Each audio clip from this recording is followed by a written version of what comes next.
بسم اللہ الرحمن الرحیم۔ ناظرین، اس وقت ہم شرک پور شریف موجود ہیں، اس مسجد میں جس کے بانی ایک سعادت مند بیٹے ہیں۔ وہ اپنی والدہ مرحومہ کے محمد عاشق صاحب حاجی صاحب۔ ہمیں بے پناہ قلبی اور روحانی مسرت محسوس ہو رہی ہے کہ آج ہم اس سعادت مند بیٹے کے پاس بیٹھے ہوئے ہیں، جناب محمد صداقت بھٹو صاحب۔ ایک کتاب جوش صاحب آئی ہے مارکیٹ میں، اس کے مصنف نے تقریباً کوئی 20-30 جلیل القدر انسانوں کے آٹوگراف لیے ہیں۔ اس نے لاہور میں آئے ہوئے اقوام متحدہ کے جنرل سیکرٹری کا آٹوگراف نہیں لیا تھا کیونکہ اس کو اس کی شخصیت نہیں جچی، لیکن جب 2 مہینے کے بعد نیو یارک ٹائم میں اس نے ایک تصویر دیکھی کہ ایک بوڑھی خاتون خوبصورت لان میں اونچی کرسی پر بیٹھی ہوئی ہے اور نیچے ایک آدمی جو ہے وہ اسے آداب بجا لا رہا ہے جھک کر، یہاں تک کہ وہ زمین تک چلا گیا ہے۔ نیچے کیپشن لکھا ہوا ہے کہ اقوام متحدہ کا جنرل سیکرٹری اپنی ماں کو آداب بجا لا رہا ہے۔ سبحان اللہ، سبحان اللہ۔ اس مصنف نے سر پکڑ لیا، اس نے کہا یہ تو لاہور میں آیا ہوا تھا، مجھے ہر حال میں اس کا آٹوگراف لینا چاہیے۔ اس کا ایک گرام آیا جملہ ہے جناب جوش صاحب، اس جملے نے جو ہے وہ ہلا کر رکھ دیا ہے۔ وہ مصنف کہتا ہے کہ لاہور میں آئے ہوئے اقوام متحدہ کے جنرل سیکرٹری کا تو میں نے آٹوگراف نہیں لیا تھا، لیکن میں ایک سعادت مند بیٹے کا آٹوگراف لینے کے لیے نیو یارک ضرور جاؤں گا۔ سبحان اللہ۔ یہ وہ لوگ ہیں جن کا تذکرہ تاریخ میں ہمیشہ آب زر سے لکھا جائے گا۔ یہ مسجد کے بانی یہ ہمیشہ زندہ جاوید رہیں گے۔ ان کے برخوردار میرے ساتھ موجود ہیں، ان کی سعادت مندی بھی دیکھی ہے، میں نے ان کے انکسار میں افتخار تلاش کیا ہے، اور میں یہ سمجھتا ہوں کہ انہوں نے ایک ایسی نابغہ روزگار شخصیت کا یہاں انتخاب کیا ہے جنہوں نے ابھی خطبہ دیا ہے۔ مولانا محمد شفیع جوش صاحب جو پارلیمنٹیرین بھی ہیں اور دلائل و برائین سے آراستہ گفتگو کی جستجو میں سامعین کی آرزو جاگ اٹھتی ہے۔ مولانا میں طویل گفتگو کر سکتا ہوں، لیکن ہم یہ چاہتے ہیں کہ ناظرین جو ہے وہ مولانا محمد شفیع جوش صاحب اس مسجد کا بھی تعارف کرائیں گے، اور ان کے ساتھ تاریخ ساز شخصیت جو قائد اعظم محمد علی جناح کے دست راست بلکہ پورے ہندوستان میں 111 افراد میں ان کا شمار ہوتا تھا، جناب ظہیر نیاز بیگی صاحب، انہوں نے خیبر سے لے کر راس کماری تک دوڑ لگائی ہے۔ وہ وہاں پہنچے ہیں جہاں دھرتی پانی نہیں دیتی۔ میں یہ اس سلسلے میں خوش نصیب ہوں، آج ان کے بھی فرزند دل بند ہمارے درمیان موجود ہیں، ہم ان سے بھی گفتگو کریں گے۔ جناب مولانا شفیع جوش صاحب، آپ نے ابھی صراط مستقیم کے حوالے سے بات کی، وہ کہتے ہیں تم آئے ہو زمانے کی راہ سے، وگرنہ سیدھا تھا راستہ دل کا۔ بسم اللہ الرحمن الرحیم۔ میں بہت شکر گزار ہوں اس ٹیم کا جو شرک پور شریف میں پہنچے ہیں، اور ان کی تمنا یہ تھی کہ میں لاہور سے جا کر جو وہاں خطبہ دیتا ہوں تو دیکھوں وہ کیا جگہ ہے، اور پھر اس کے بارے میں جانکاری، اور پھر قاضی صاحب جو میرے تحریک کشمیر کے پرانے ساتھی ہیں، ان کا یہ خیال تھا کہ تحریک کشمیر کے بارے میں بھی کوئی میں تذکرہ کروں، تو اس سلسلے میں آج یہ ٹیم یہاں پہنچی ہے۔ میں اس ٹیم کا بہت شکر گزار ہوں، اور صداقت علی صاحب جو ہمارے ڈائریکٹر ہیں انہوں نے بھرپور استقبال کیا ہے اور اس تقریب کو سجایا ہے۔ اور یہ جو انٹرویو ہے یہ بہت دور تک پھیلے گا، امریکہ، کینیڈا، انگلینڈ، چونکہ کشمیر کے حوالے سے بات ہو رہی ہے، پھر مسجد مریم کی جہاں یہ خطبہ جمعہ ہوا ہے، تو قاضی صاحب میری پہچان تحریک آزادی کشمیر ہے۔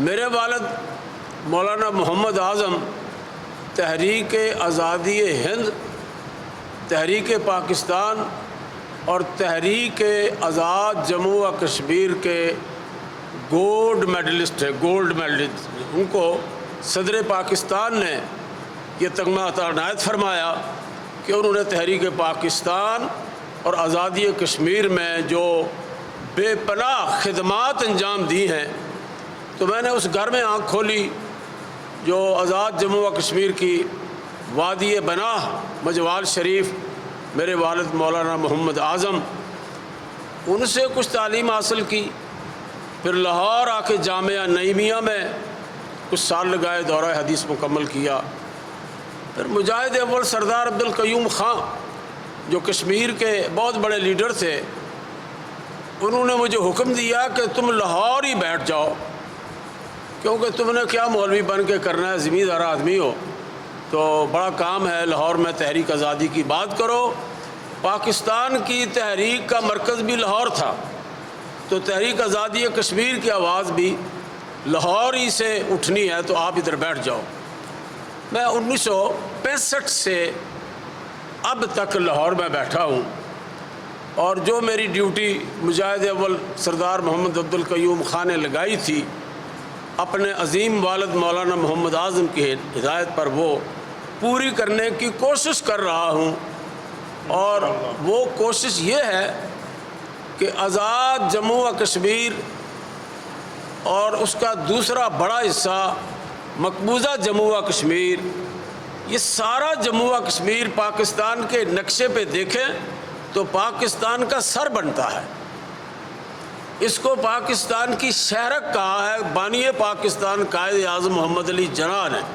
سارے دریا کشمیر سے نکل کر پاکستان میں آتے ہیں، کچھ جرنیلوں نے کچھ دریا بیچ دیے ہیں، میری مراد چناب، ستلج، بیاس، راوی، رہ گئے 2 دریا۔ تو ان دریاؤں کی حالت بھی یہ ہے کہ ہمارا دشمن انڈیا یہ جانتا ہے کہ پاکستان کی افواج جو اسلامی فوج ہے اور پاکستان کے عوام جو پاکستان کا مطلب کیا لا الہ الا اللہ کی بنیاد پر اپنا ملک قائم کیے ہوئے ہیں، ان سے لڑ کر ان سے جنگ نہیں جیتی جا سکتی، تو ان کو بے موت مارنا ہے کہ ان کے دریاؤں کا پانی بند کر دو، پاکستان کے دریا خشک ہو جائیں، پاکستان بنجر بن جائے، اور وہ مقصد انڈیا کا پورا ہو جائے۔ اور وہ انڈیا وہ مقصد پورا کرنے کی کوشش کر رہا ہے، اس میں لگا ہوا ہے۔ ہمارا کام یہ تھا، مجاہد اول سردار محمد عبدالقیوم خان کا اور میرے والد مولانا محمد اعظم کا، قائد ملت چودھری غلام عباس خان جو قائد اعظم کے دستے راز تھے، کہ کشمیر پاکستان کے ساتھ شامل ہو جائے۔ ہندوستان تقسیم ہوا نظریہ پاکستان پر، اور نظریہ پاکستان کیا ہے؟ لا الہ الا اللہ محمد رسول اللہ۔ پنڈت جواہر لال نہرو جو انڈیا کا با اثر وزیر اعظم اور بھارت کی آزادی کا ہیرو تھا، اس نے جب دیکھا کہ مجاہدین کشمیر مظفر آباد، اوڑی اور کرنال سے ہوتے ہوئے سری نگر داخل ہو رہے ہیں اور ایئرپورٹ تک پہنچ گئے ہیں اور یہ چھین لیں گے، تو وہ دوتا روتا چنگاڑتا یونائٹڈ نیشن پہنچا اور آؤ بکاؤ چیخو پکار کی پنڈت نہرو نے کہ آپ امن ہو لینے دیں، ہم کشمیریوں کو موقع دیں گے کہ وہ اپنے مستقبل کا فیصلہ کریں۔ یونائٹڈ نیشن نے گارنٹی دی، اور آج 75 سال ہو چکے ہیں، کشمیر کے مسلمانوں کو یہ موقع نہیں دیا گیا، اور الٹا بھارت اس وعدے سے پھر گیا۔ کتنا جھوٹا اور مکار ہے وہ ملک کہ جو اپنے ہیرو، اپنے لیڈر، اپنے وزیر اعظم کی بات کو نہیں نبھا سکا، بلکہ انہوں نے اس بات ہی سے انحراف کر دیا کہ ہم نے کوئی وعدہ کیا تھا، انہوں نے اس کو کشمیر کو اٹوٹ انگ کہنا شروع کر دیا۔ اور اس کے بعد آج حالات یہ ہیں کہ انہوں نے مقبوضہ کشمیر کو بھارت کا حصہ بنا لیا ہے۔ اب مقبوضہ کشمیر میں بھارت کا جھنڈا، بھارت کا ڈنڈا، بھارت کا قانون چل رہا ہے، اور کوئی ان کے نزدیک جھگڑا باقی نہیں رہا۔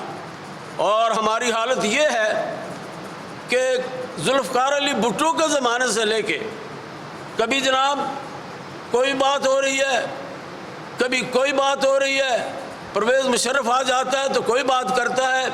انڈیا کا ایک موقف ہے کہ جموں و کشمیر ہندوستان کا اٹوٹ انگ ہے، اور پاکستان کے جرنیلوں کا کوئی کہتا ہے اس کے 5 حصے ہیں، کوئی کہتا ہے اس کے 7 حصے ہیں، کوئی کہتا ہے ادھر تم ادھر تم، لڑنا جانتے نہیں، لڑ سکتے نہیں، اور پاکستان کو مصیبت میں ڈالا ہوا ہے، اور کشمیر کا مسئلہ لٹکا ہوا ہے آج تک، اور دن بدن وہ خراب ہوتا جا رہا ہے۔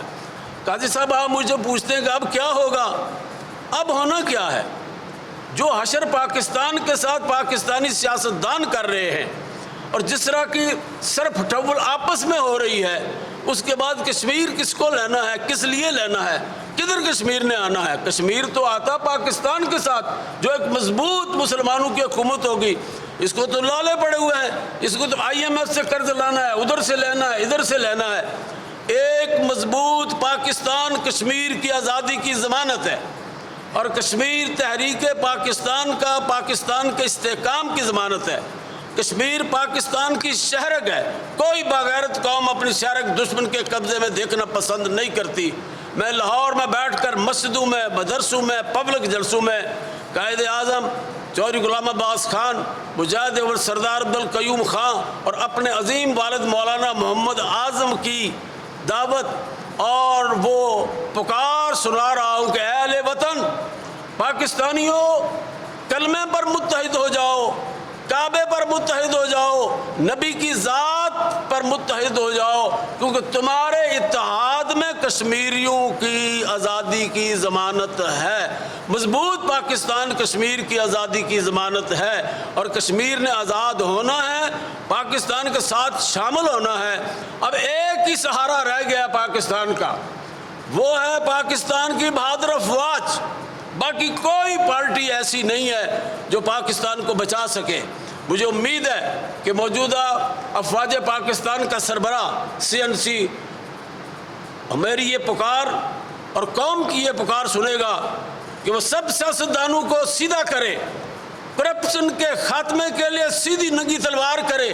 جس نے جو لوٹا ہے، پیٹ چیر کر اس سے پاکستان کا مال نکلوایا جائے، پاکستان سے سرمایہ داری، جاگیرداری ختم کی جائے جس طرح انڈیا میں ختم ہوئی ہے، اور پاکستان میں ہر کام کرنے والے کو اس کے کام کا صحیح معاوضہ دیا جائے، اور پاکستان صنعتی ترقی کر کے پاکستان دنیا کی عوام میں ایک ایسا ملک ہے جس کے پاس افرادی قوت ہے۔